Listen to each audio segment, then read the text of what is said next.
আজকের ক্লাসে আমরা ক্লাস 5 এর রায় ও মার্টিন 2026 প্রশ্নবিচিত্রার বাংলার সেকেন্ড সেমিটিভের 6 নম্বর মডেল সেটের প্রশ্নোত্তরগুলি আলোচনা করব। বাংলার আগের মডেল সেটগুলি তোমরা দেখে না থাকলে ডিসক্রিপশনে প্লেলিস্ট দেওয়া থাকলো, তোমরা সেখানে গিয়ে দেখে নিও। হাই বন্ধুরা, স্টাডি রুমে সাবস্ক্রাইব করে বেল আইকনটি অন করে রাখো। প্রথমে আছে সঠিক উত্তরটি বেছে নিয়ে লেখো। প্রথম প্রশ্ন হলো, ডাকাত দলের কানে গোঁজা ছিল জবা ফুল। 2 নম্বরে আছে পরাণ গাছের ফুল দেখতে হলুদ রঙের। 3 নম্বরে আছে ব্যাঙের প্রথম সঙ্গী ছিল মৌমাছি। 4 নম্বর প্রশ্ন হলো, ঝড় কবিতায় ঝড় এসেছিল দুপুর বেলায়।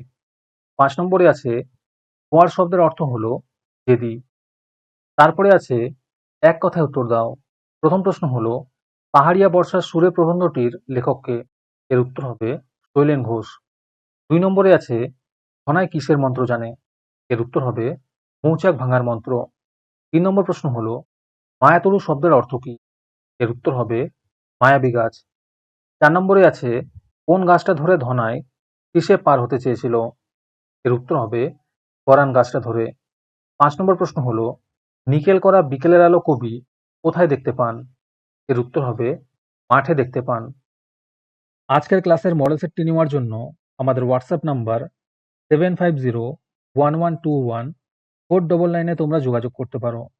এই রকমের ভিডিও আরও পাওয়ার জন্য তোমরা আমাদের ইউটিউব চ্যানেলটি সাবস্ক্রাইব করে রেখো। সাথে মডেল সেটের আপডেট পাওয়ার জন্য আমাদের হোয়াটসঅ্যাপ চ্যানেল এবং এমসিকিউ প্র্যাকটিস করার জন্য আমাদের টেলিগ্রাম চ্যানেলে তোমরা জয়েন করে নিও। নিচে ডিসক্রিপশনে লিঙ্ক দেওয়া রইলো, তোমরা সেখানে গিয়ে জয়েন করে নিও। তারপরে 3 নম্বরে আছে নিচের প্রশ্নগুলির সংক্ষেপে উত্তর দাও। যে কোনো দুটি করতে বলেছে। প্রথম প্রশ্ন হলো, ভগবানের প্রাসাদে পৌঁছে ব্যাঙ কি দেখলো? এর উত্তর হবে ভগবানের প্রাসাদে পৌঁছে ব্যাঙ দেখলো যে সেখানে সবাই নানান ভোজ ও আনন্দে উৎসবে ব্যস্ত। তাদের স্ত্রী ও মন্ত্রীরা মহানন্দ করছে। 2 নম্বর প্রশ্ন হলো, কবিতায় গাছকে মায়াতরু বলা হয়েছে কেন? এর উত্তর হবে মায়াতরু শব্দটির অর্থ মায়াবী গাছ। কবি একটি নির্দিষ্ট গাছকে দিনের বিভিন্ন সময় বিভিন্ন রূপে দেখেন। গাছটিকে কখনো ভূত, কখনো রাগে ঘাড় ফোলা ভালুক, কখনো হীরের মাছের তৈরি মুকুট, আর কখনো রূপলি ঝালর বলে কবি মনে হয়। তাই কবিতায় গাছটিকে মায়াতরু বলা হয়েছে। 3 নম্বর প্রশ্ন হলো, বৃষ্টি কিভাবে প্রকৃতিকে বাঁচায়? এর উত্তর হবে বৃষ্টি হলে প্রকৃতিতে যেন নতুন প্রাণের সঞ্চার ঘটে। বৃষ্টি হলে নদী-নালা, খাল-বিল, পুকুরগুলি জলে ভরে যায়। ফলে ভালো ফসল জন্মায়, অনেক মাছ পাওয়া যায়। বৃষ্টি হলে গাছপালাগুলি সবুজ ও সতেজ হয়ে ওঠে।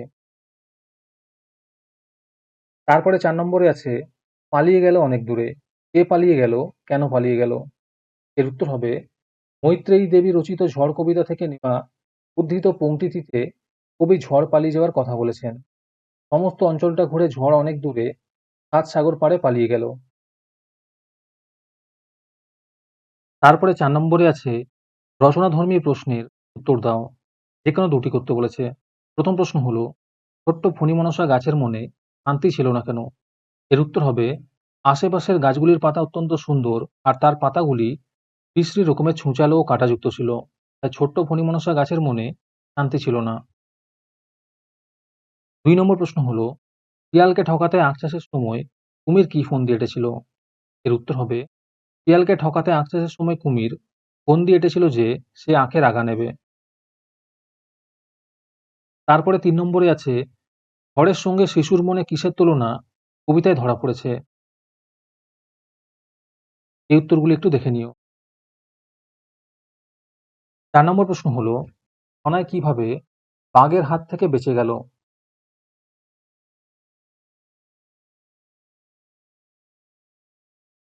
তারপরে আছে লিঙ্গ পরিবর্তন করো।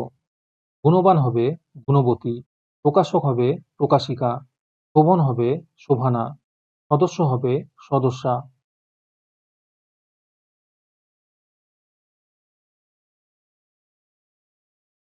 তারপরে আছে বচন পরিবর্তন করো।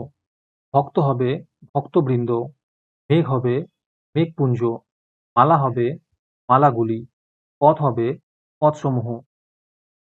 তারপরে আছে বিপরীত শব্দ লেখো। শাশ্বত হবে ক্ষণস্থায়ী, কোমল হবে কঠিন, তীক্ষ্ণ হবে ভোঁতা, কাজ হবে অকাজ। তারপরে ৮ নম্বরে আছে চিঠি লেখো। যে কোনো একটি করতে বলেছে।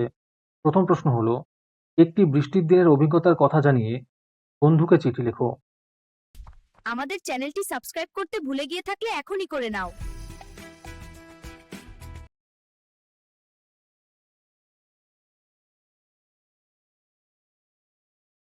এই চিঠিগুলি তোমরা শুধুমাত্র আমাদের চ্যানেলেই পাবে, তাই আমাদের চ্যানেলটিকে সাবস্ক্রাইব করে রাখো এরকম ভিডিও আরও পাওয়ার জন্য।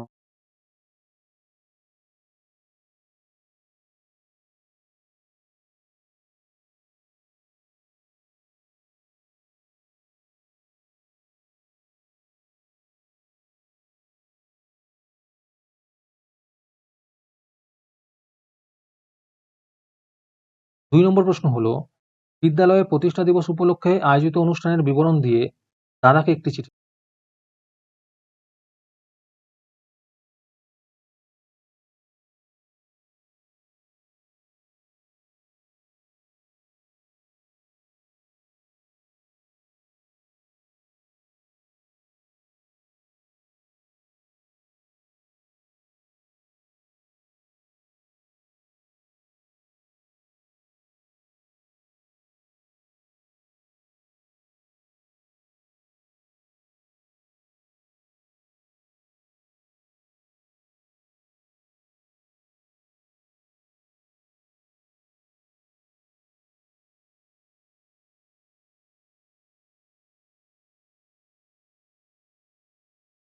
আজকের ক্লাসটি তোমাদের ভালো লেগে থাকলে ভিডিওটিকে লাইক করে দিও।